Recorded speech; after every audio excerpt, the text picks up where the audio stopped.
A shocking murder has shaken the small town in New England. Catherine Hale, a 65-year-old widow and the head of one of the wealthiest families in the county, was found dead in her mansion early in the morning on September 15, 2010. At first glance, it appeared to be a natural death of an elderly woman in her sleep.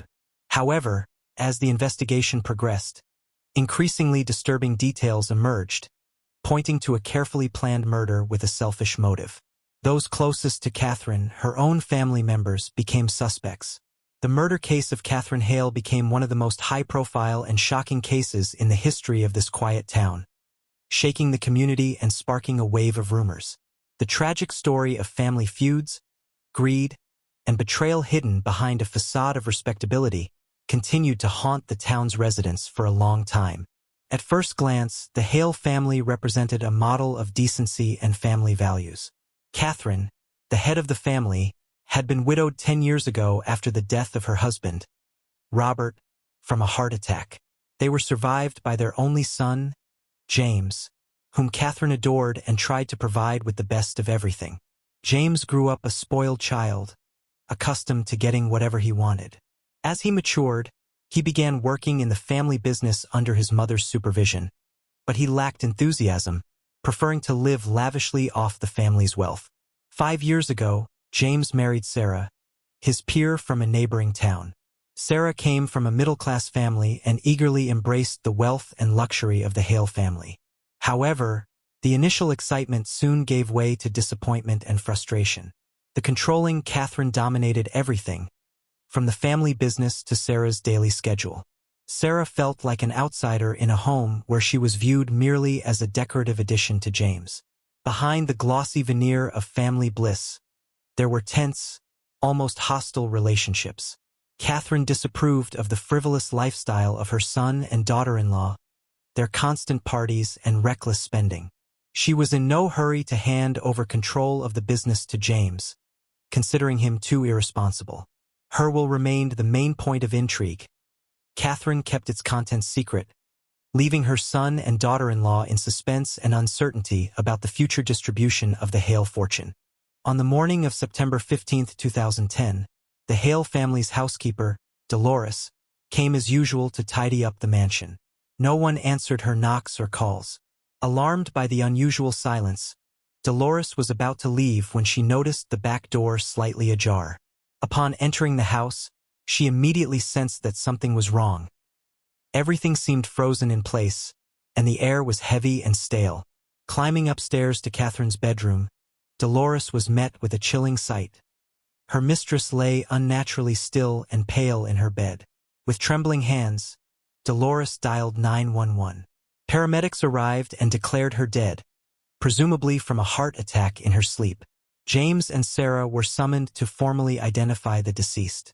At the funeral, a heartbroken James wept over his mother's coffin, while Sarah quietly supported him by the arm. To all those gathered, it appeared to be a typical tragedy, the death of an elderly woman with no hint of foul play. However, Coroner Frank Sullivan had doubts about the naturalness of Catherine's death. Her face was far too peaceful, with no signs of the agony that usually precedes death. The experienced pathologist noted odd details: the pristine order of the room, the absence of medication on the nightstand, and a faint smell of almonds lingering in the air. Frank insisted on a more thorough examination, despite the family's protests, eager to close this chapter quickly. Catherine's will was read a week after the funeral in the presence of her son, daughter-in-law, and the family attorney. To everyone's surprise, Catherine left the lion's share of her estate, including the family business and the mansion, to James. Sarah received a modest sum which seemed more like a handout. The distribution of the inheritance shocked everyone in the room, but none more so than Sarah. Convinced that after so many years of marriage, she had earned at least Catherine's respect, if not love, Sarah struggled to contain her anger. Her face turned pale, and her lips trembled with resentment and indignation. James, on the other hand, seemed pleased. He was now the sole owner of the family empire, and his wife's frustrations didn't concern him much. This uneven division of the inheritance sowed the seeds of discord between the couple. Sarah felt slighted and betrayed, as if Catherine had deliberately orchestrated one last manipulation from beyond the grave, turning her son against his wife. James, however, was more focused on assuming control of the family business. He was planning major changes and had no time for Sarah's complaints. As her relationship with James cooled, Sarah increasingly sought comfort elsewhere. She started having affairs with men who could offer her the attention and admiration she sorely lacked at home. Her favorite place for such escapades was the country club, where she spent long hours flirting and weaving intrigues. If James noticed his wife's strange behavior, he chose to ignore it. What did it matter where she spent her time, as long as she didn't interfere with his newfound wealth and power? Meanwhile, the results of Catherine's toxicology report brought unexpected news. Traces of cyanide were found in the deceased's blood, a poison that causes a quick and painless death. The theory of natural death from a heart attack faded, and murder came to the forefront. The police launched an investigation, interviewing everyone who had been in contact with Catherine in the days leading up to her death. Special attention was given to James and Sarah, whose relationship with the family matriarch was far from perfect. Investigators uncovered numerous clues pointing to serious tensions between Catherine and her daughter-in-law. The household staff recounted frequent arguments between Sarah and her mother-in-law, and Sarah's complaints about the stifling atmosphere in the house. Many of these conflicts revolved around money. Sarah believed that Catherine was too stingy and controlled every penny. Witnesses recalled heated exchanges in which Sarah had angrily shouted, "You'd be better off dead, you old hag." Suspicions grew even further when news of Sarah's affair came to light. Investigators identified her lover as Michael Farrelly, a financial consultant from the country club. During questioning, Michael admitted that he and Sarah had discussed the possibility of a future together, if she could rid herself of Catherine's influence and secure a divorce with a substantial settlement. All the evidence pointed to Sarah, who had both a strong motive and the means to commit the murder. According to the police's theory, she could have slipped cyanide into Catherine's evening tea, knowing her mother-in-law's habit of having a cup before bed. The poison itself could have been acquired through her connections at the club, a place full of hedonists with access to illicit substances. Sarah Hale was arrested on suspicion of murdering her mother-in-law, Catherine, 2 weeks after the investigation began. The police presented substantial evidence, including witness testimonies about her hostile relationship with the deceased, threats directed at Catherine, and a clear motive rooted in the unfair distribution of the inheritance.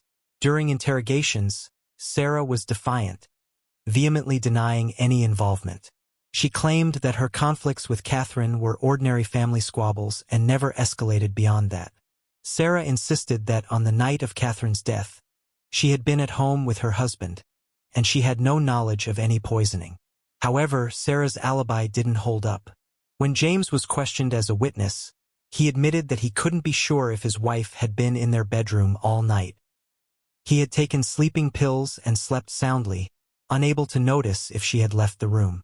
This uncertainty cast doubt on Sarah's claim of innocence. The investigation concluded that Sarah had ample time to sneak into Catherine's room, poison her drink, and return unnoticed. By morning, she played the role of the grieving daughter-in-law, shocked by the untimely passing of her mother-in-law. Although Sarah continued to deny everything, both the law and public opinion were leaning toward her guilt. The preliminary conclusion of the case was that Mrs. Sarah Hale had murdered Catherine Hale by lacing her evening tea with a lethal dose of cyanide, with the aim of eliminating an obstacle to wealth and starting a new life with her lover. Sarah was placed in custody awaiting trial. It seemed that justice was about to prevail, and the murderer would soon face retribution. A week before Sarah's trial, an unexpected twist occurred in the investigation into Catherine Hale's murder. Amanda Brown, a former assistant and companion to the deceased, approached the police with new information. Amanda claimed that she had been fired by Catherine several months before her death and harbored a grudge against her former employer. According to Miss Brown, she had overheard a conversation between Catherine and her attorney discussing changes to her will. Catherine had planned to disinherit both her son and daughter-in-law entirely, leaving her entire fortune to charity. This meant that after her death, James and Sarah would have been left with nothing, losing everything they had relied on for years. Investigators verified this information and discovered that Catherine had indeed intended to change her will but hadn't managed to do so before her death. The impending disinheritance gave both James and Sarah equally strong motives to get rid of Catherine. It now appeared that Sarah's arrest may have been premature, as her husband had become just as much a suspect. James's alibi also began to unravel. Detectives found out that not only had he taken sleeping pills the night of the murder, but he had also spiked his wife's drink with the same pills. He claimed it was to help Sarah sleep better and not bother him. But now this act seemed like a deliberate attempt to ensure his own alibi and frame his wife. Upon waking up and finding Sarah unconscious next to him, James had panicked. He realized how the situation would look in light of his mother's death. That was why he hadn't been able to confirm whether Sarah had stayed with him all night. She had been unconscious and wouldn't remember either. This behavior severely undermined the investigators' trust in him. Further searches of the Hale mansion yielded yet another surprise. A bottle containing cyanide was found among James's belongings. Now the detectives had a new suspect with both a compelling motive and the means to commit the crime. The case was becoming increasingly tangled, and the charge of murder could now be leveled against either Sarah or her husband. The trial of Sarah Hale began in an atmosphere of uncertainty and confusion. The prosecution was no longer as confident in her sole guilt, but also wasn't ready to release the suspect. The defense insisted on Sarah's innocence, pointing out the lack of direct evidence against her and the possibility of other suspects, namely James. The key witness for the prosecution was Amanda Brown, Catherine's former assistant. In court, she reiterated her testimony about her dismissal, her resentment toward the deceased, and the overheard conversation regarding the will. Sarah's attorney attempted to discredit Amanda's reliability, suggesting she might have implicated James out of spite. James himself, called to testify, appeared highly uncertain and contradicted himself. He fumbled over details of the tragic night, unable to explain why he had slipped sleeping pills into Sarah's drink or how cyanide ended up in his possession. This only deepened the jury's suspicions of his involvement in his mother's murder.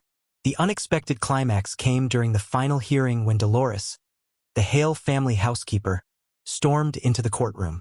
She appeared deeply distressed and demanded to make a confession. Intrigued, the judge allowed her to speak. Dolores confessed that she was the one who had killed Catherine Hale. She shared a heartbreaking story of how she had been secretly in love with Catherine's late husband, Robert. They had been lovers, but Robert had never mustered the courage to leave his wife. When Robert suddenly died, Dolores was inconsolable. After reading the will and receiving not a single penny, she grew to hate Catherine with all her heart. For years, Dolores had been stealing small amounts of money and jewelry from the house to secure a comfortable retirement. Upon learning that Catherine intended to disinherit her family, Dolores saw an opportunity to exact revenge and frame the Hales, executing the perfect murder. On the night of Catherine's death, Dolores, with her free access to the mansion, slipped into her bedroom and administered the poison while Catherine slept. The housekeeper knew that James had taken sleeping pills and that he had spiked Sarah's drink, making both their alibis weak. Dolores herself planted the bottle of cyanide among James's belongings. This confession stunned the courtroom. Both Sarah and James were left in disbelief. The judge was forced to adjourn the session to verify Dolores's claims. Soon, the police confirmed that Dolores's fingerprints were found on Catherine's glass and her DNA on the cyanide bottle. The case of Catherine Hale's murder was closed. The true culprit turned out to be neither the greedy daughter-in-law nor the weak-willed son, but a trusted servant harboring a deadly grudge over a broken love affair. Sarah was fully exonerated and released from custody. However, her marriage to James did not survive the ordeal and soon fell apart. James, shattered by the betrayals of both his mother and his wife, left town. He sold the family business and mansion, using the money to embark on a round-the-world trip in an attempt to escape his past. His whereabouts remained unknown thereafter. The tragedy of the Hale family shocked many. A story of love, money, and betrayal turned out to be far more complex than initially imagined. In their pursuit of wealth and power, people are willing to go to great lengths, stopping at nothing, even murder. This case once again proved that outward prosperity is not a guarantee of true family happiness. Behind the facade of wealth and luxury, deep-seated grudges, unrequited love, and smoldering conflicts may lurk, ready to erupt into a full-blown tragedy. The story also serves as a warning against hasty judgments. The investigation had quickly settled on an obvious suspect without exploring other versions or motives.